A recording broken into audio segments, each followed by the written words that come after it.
Well, greetings to you. I did something at the weekend I don't often do. I bought a Sunday paper, bought the Sunday Telegraph, because I was fascinated at this exposure of the WhatsApp communications between our politicians and our civil servants. And I don't find it so interesting as regards what they actually did or the route they went down, because I knew that already, and I've been videoing on this and writing articles on this since the very beginning. So I knew all this, and I think probably most of my subscribers knew all this as well, so nothing comes new. What is interesting, although it's something that I think we all deeply suspected, what is interesting is that we are clearly governed by sociopaths. There's something very wrong with the people who govern us, both in politics and the civil service, and let's be frank, they're joined at the hip. They're oddballs.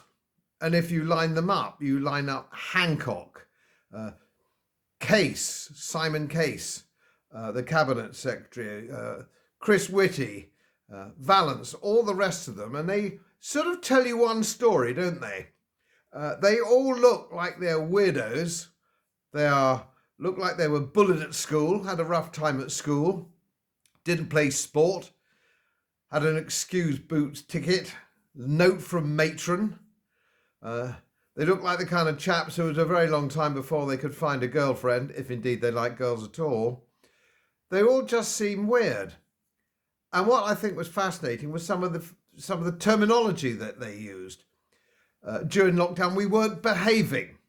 We weren't behaving ourselves. This is the nation.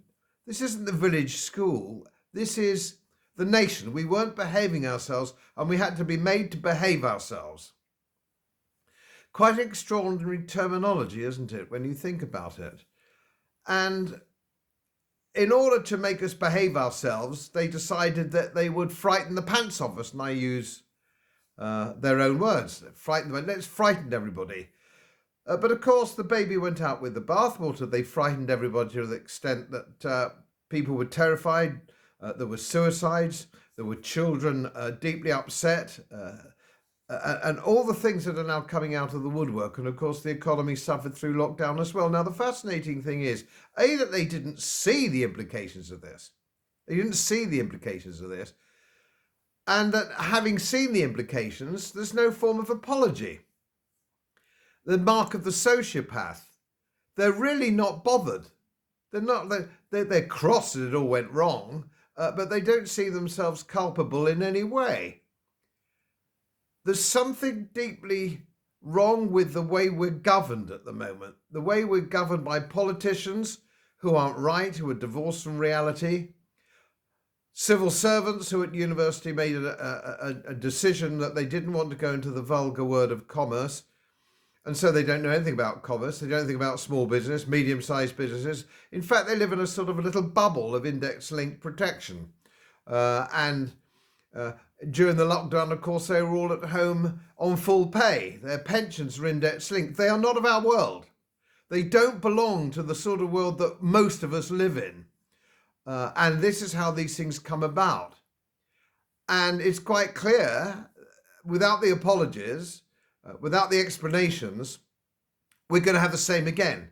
The next fake pandemic which comes along, and Bill Gates has told us there will be one, he's been quite clear about that, and the World Health Organization is taking over, which is sort of another tier of civil servants, if you will, and clearly by the look of their behaviour so far, the World Health Organization is full of people either on the make or more sociopaths.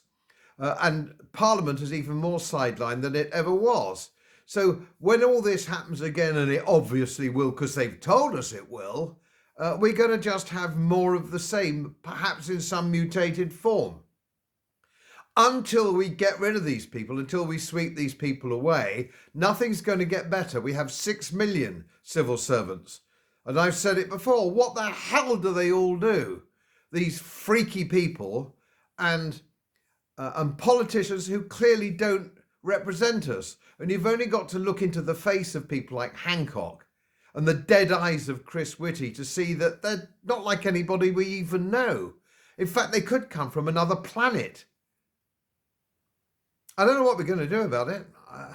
I don't know whether we could sort of have to go down the French Revolution route and really sort these people out and try and put something better in place. But of course, then you just get another bunch of sociopaths and lunatics.